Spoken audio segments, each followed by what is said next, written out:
La clase Flower, también llamada clase Gladiolus, fue una clase de corbeta usada ampliamente en Inglaterra, Estados Unidos y Canadá durante la Segunda Guerra Mundial.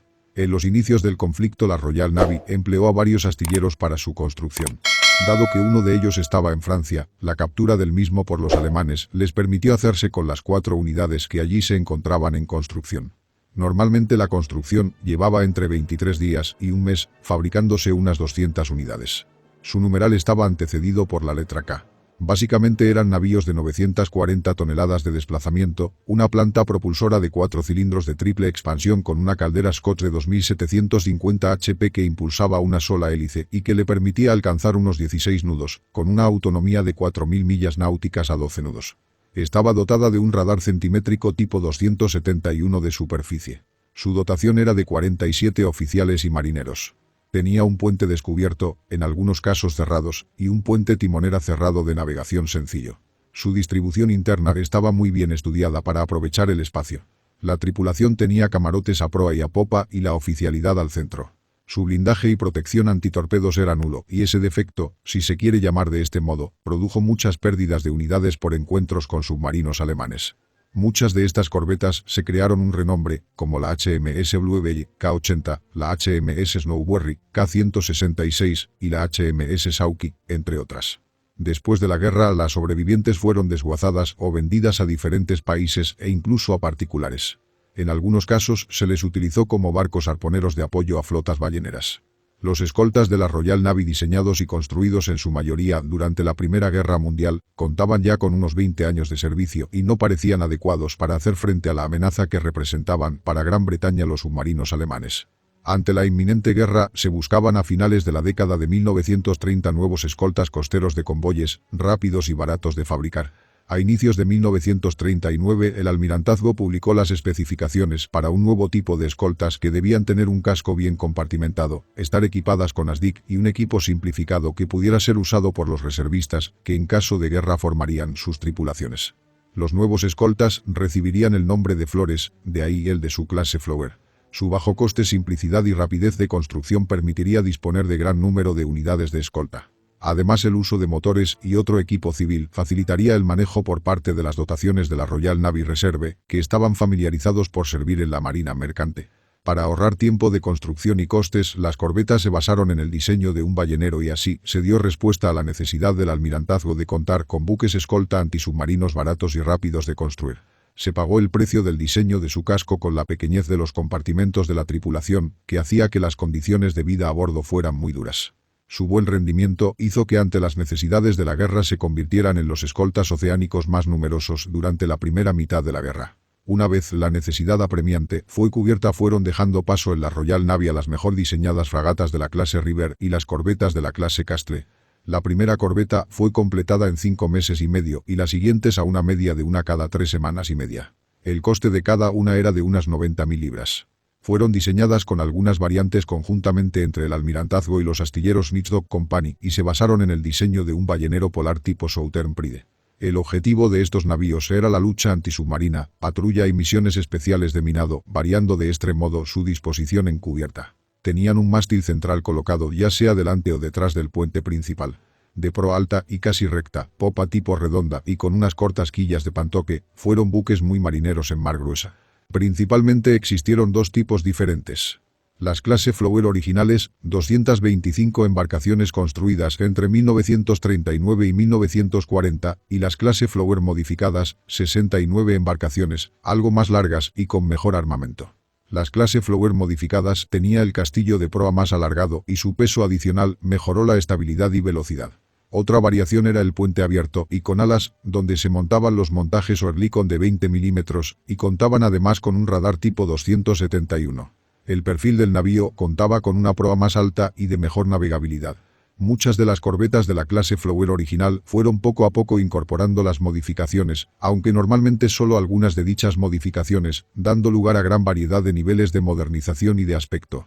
Estaban armadas con un cañón a proa de 101 milímetros, 2 ametralladoras dobles Lewis, 2 ametralladoras antiaéreas Oerlikon 20 milímetros en el puente y un montaje a popa antiaéreo QF Vickers MK2, pom-poms. Además completaban el armamento, 4 morteros antisubmarinos Mark IV y cargas de profundidad estándar y 4 cargas de profundidad especiales.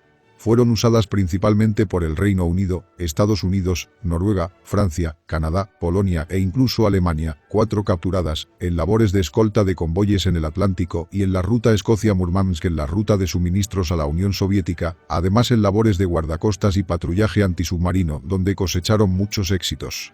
Las Flower demostraron su valor al ser capaces de escoltar convoyes salidos de Nueva Escocia en la totalidad de la ruta y viceversa. La primera serie eran gobernadas desde un puente que consistía en un angosto tablado que servía de plataforma, rodeando una caseta en la que estaba instalado el equipo de ASDIC y que servía también de sala de navegación. Esta estructura estaba protegida de las inclemencias del clima solo por una lona pintada. La chimenea obstruía la visión desde el puente hacia popa y envolvía al personal de guardia con humo si se navegaba con viento de popa. Hacia la proa, un mástil de altura desproporcionada dejaba caer condensación y lluvia sobre el sufrido personal de guardia. El espacio considerable entre el castillo y el puente de mando suponía que todo el personal que transitaba entre las ellos quedaba empapado en cualquier tipo de mar. En mar gruesa, la más común en el Atlántico Norte, una cascada de agua caía constantemente sobre el castillo, pues no había una falca rompeolas en cubierta. Originalmente no llevaban radar, ni había lugar donde instalarlo. Tampoco había demasiado espacio para almacenar las cargas de profundidad en la toldilla, lo cual era un problema en los buques canadienses. El espacio para la tripulación de la corbeta estaba en el castillo, un lugar limitadísimo para el número de personas que debían alojarse allí. Se contaba con 2 espacios triangulares de 10 por 6,7 metros en el que debían dormir, comer y descansar más de 80 hombres. Durante la estancia en astilleros para reparaciones se efectuaban cambios notables y de efecto en el confort de las tripulaciones a petición de los oficiales o del comandante. Las tripulaciones de estas corbetas estaban formadas por reservistas. Todos los comandantes de las primeras unidades, sin excepción, eran oficiales de la reserva, oficiales y pilotos de marina mercante llamados a filas. Las primeras corbetas, de la Royal Navy y Armada de Canadá, entraron en servicio en 1940 basadas en Reino Unido. Al comienzo de la guerra se creyó que servirían en aguas litorales, pero a mediados de 1941 la falta de escoltas antisubmarinas era tan acuciante que tuvieron que servir en alta mar. La escolta típica en aquel momento de un convoy se componía de un destructor, que 2 puntos a de buque insignia y 3 a 5 corbetas Flower. A veces un mercante armado o crucero auxiliar se incorporaba a la escolta del convoy. Más tarde portaaviones de escolta, fragatas, remolcadores de altura y otros buques reforzaron la escolta. Para escolta antisubmarina contaban con un equipo de ASDIC. Los cambios de temperatura del agua, ruidos, ecos. Más tarde, los sistemas antisonar alemanes disminuyeron mucho la eficiencia real de las DIC. Posteriormente fueron instalados los llamados Hufduf, equipos de recepción de señales radio que determinaban la dirección y la distancia de una transmisión de radio. Estos sistemas fueron muy útiles para determinar la posición de los submarinos que seguían y amenazaban al convoy. En febrero de 1942 hicieron su aparición los primeros radares en las corbetas. Estos aparatos pronto fueron reemplazados por el radar centimétrico tipo 271.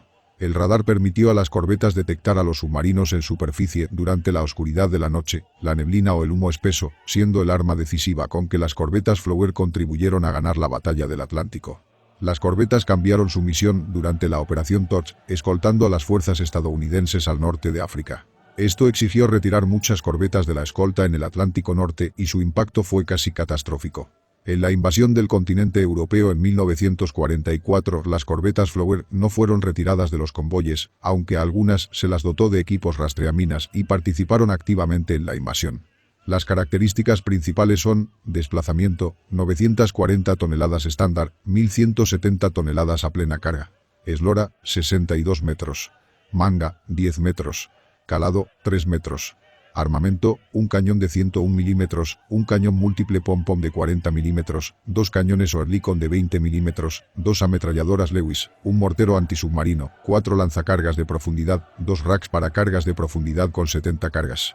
Propulsión: una caldera Scotch, una hélice. Velocidad: 30 km por hora. Tripulación: entre 47 y 67 oficiales y marineros.